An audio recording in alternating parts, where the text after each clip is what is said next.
It was described by George Grote in 1846, a British historian, when famous modern constitutions of the world were being made and they were being popularized. French Revolution, American War of Independence, other countries came up with their constitution. So he came up with the concept that the constitution is not only a textual document, जो लिखा हुआ है, ठीक है? It has a soul, it has an essence.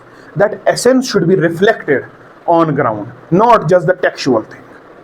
The soul and essence of that constitution lies in its principles, and when these principles are implemented in letter and spirit on the ground, we can say that constitution has upheld its morality. Kaise? For example, Dr. B.R. Ambedkar, while debating the constitutional morality in Constituent Assembly of India, he pointed out towards fundamental rights. He pointed out towards the principles enshrined in the preamble of the constitution, that these are those principles, these are those articles, this is the part of the constitution. When it is upheld, it will ensure morality. It will ensure morality. Constitutional morality is the essence or the values behind the intent of the constitution makers. They wanted this country to become like this. Okay? So you have to use the intent of those makers in order to interpret the constitution, or in order to apply this constitution, if at all you have any issues in understanding with respect to any articles of the constitution. The doctrine of constitutional morality is being implemented by judiciary in letter and spirit. Okay? Judiciary interprets various articles of the constitution under the light of constitutional morality. Even if the textual thing is something else, they say it, no, this is not like this, because the constitution makers in the Constituent Assembly did not intend it like that. And Indian value system is not like that. The principles of justice, equality, fraternity are saying otherwise. तो हम जो लिखा हुआ है इसको हम दूसरे तरीके से इंटरप्रेट करेंगे in order to uphold the morality present in the constitution, in order to keep alive the intent of those who made the constitution. The famous example is the debate between two main principles of Indian constitution, that is the procedure established by law and due process of law. Procedure established by law, fundamental rights, article 21. Article 21 in fundamental rights says, no person shall be deprived of his life and personal liberty except by procedure established by law. So when we asked the Supreme Court what is procedure established by law, initially the court gave us the definition like, the law should be made by a competent authority. Law के सारे principles must be fair, should be followed. तो ये चीज़ें हमें supreme court ने कही कि law competent authority बनाएगा, और सारे प्रोसीजर्स उसमें है, वोटिंग के, रीडिंग के, पास होने के, मेजॉरिटी के, सब कुछ पूरे होंगे. तो ये सारे प्रिंसिपल्स जब पूरे होंगे तो कानून बनेगा. अगर उस कानून के तहत आपकी लाइफ और पर्सनल लिबर्टी छीनी गई तो कोर्ट कुछ नहीं करेगा, हालांकि वो कानून कितना भी बुरा हो सकता है. For example, if parliament comes with a law, whosoever wears a yellow shirt will be imprisoned for 3 years. Who made the law? Parliament is a competent authority.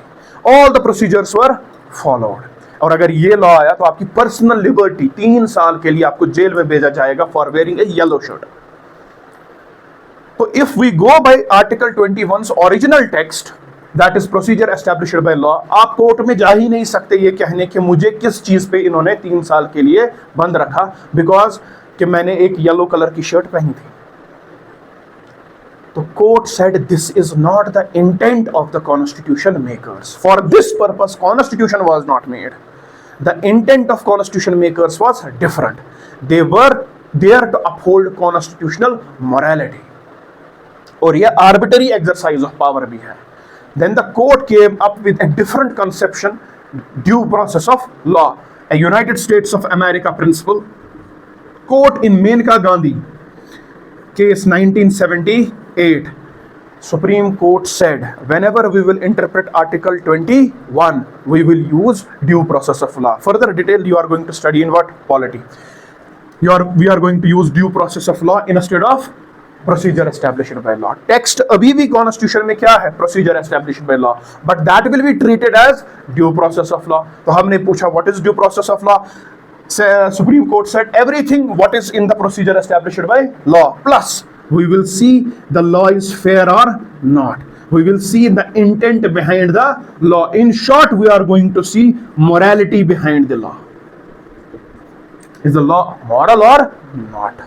तो 3 साल के लिए जेल अगर येलो शर्ट पहनी, अगर प्रोसीजर एस्टैब्लिश्ड बाय लॉ के lens से देखा जाएगा, लॉ करेक्ट है, आपको जेल में भेजा जाएगा 3 साल के लिए अगर आपने येलो शर्ट पहनी। लेकिन अब अगर इसको इसके लेंस से देखा जाएगा, the law is not fair at all, the intent must be something else, it is not the public interest और public welfare, and it is the violation of the principle of constitutionalism because it's arbitrary in its nature.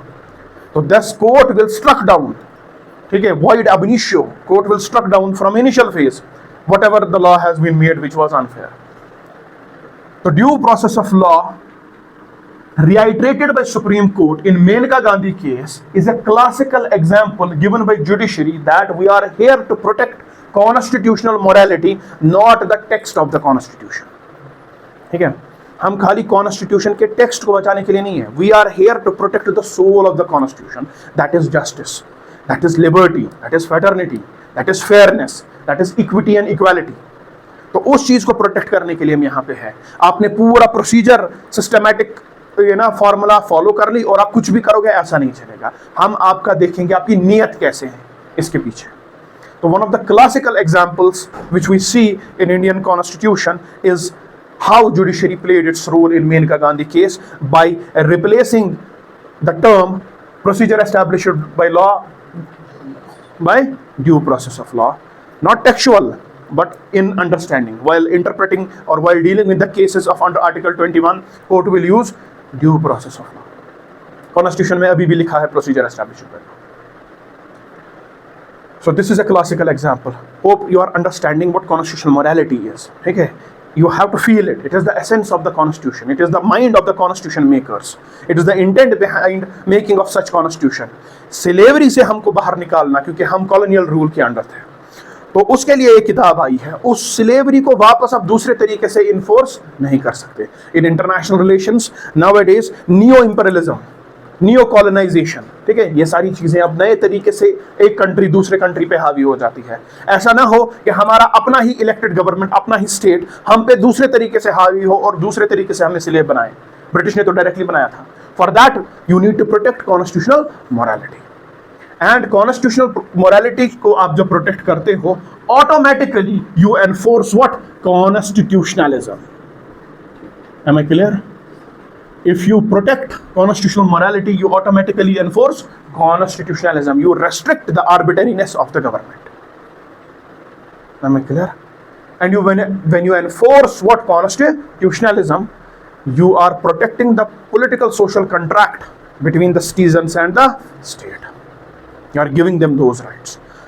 So it is not only the textual, constitution is not only the textual document, it has a soul, it's a living document. Supreme Court in multiple cases have said it's an organic document. It lives, it changes with time. ठीक है, it is amended, something is repealed and something is added. The organic feature of constitution reflects that it has to keep in mind the aspirations of the masses, and it has to keep in mind the essence and the intent of the constitution makers. For example, the word secularism was nowhere in the Constitution of India. But the essence of the constitution makers, the intent of the constitution makers, when you study Article 25 to Article 28, okay, you will understand, when you will see preamble, you will understand that there is implicit presence of secularism in Indian constitution. And when word secularism was added in the Indian constitution, the courts did not turn it null and void, because it was actually the intent of what? The constitution makers. Am I clear?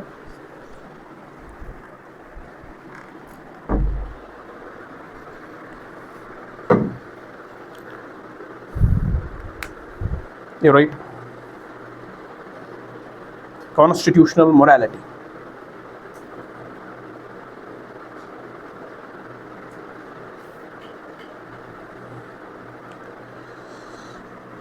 It refers to the principles and values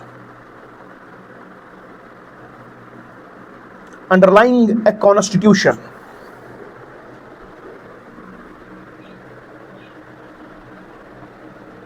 Principles and values underlying a constitution that guides the actions of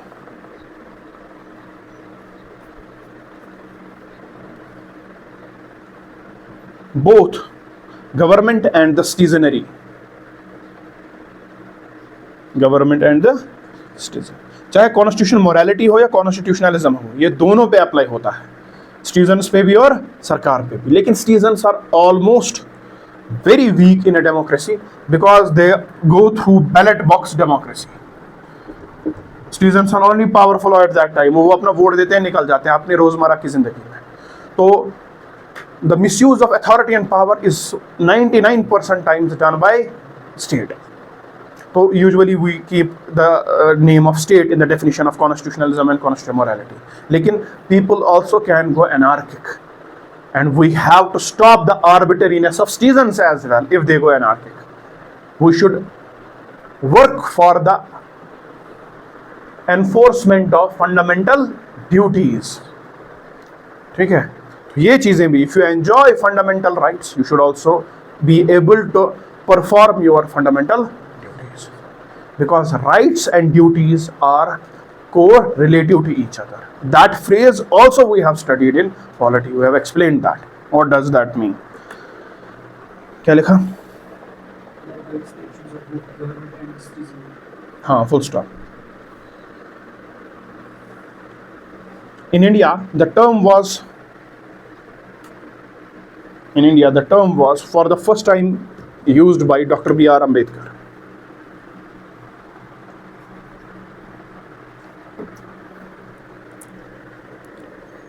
अगर आपने cast के basis पे भेदभाव किया, untouchability की, तो constitutional morality uphold नहीं होगी.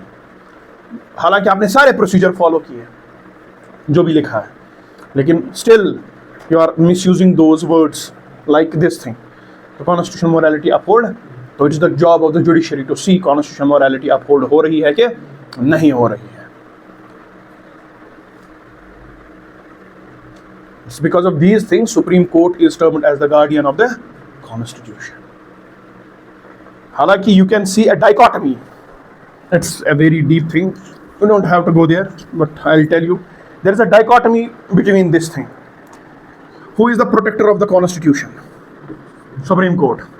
लेकिन by no article of the Constitution Supreme Court has been entitled this thing. You have to protect it. The protection is given explicitly, clearly to the President of India. अगर आप oath पढ़ोगे President of India की, what is the oath by which he takes the oath? He has the duty to protect the Constitution. And if you see the oath of judges of Supreme Court, they do not have that thing in their oath. So the actual duty given to protect the Constitution is of the President by Constitution.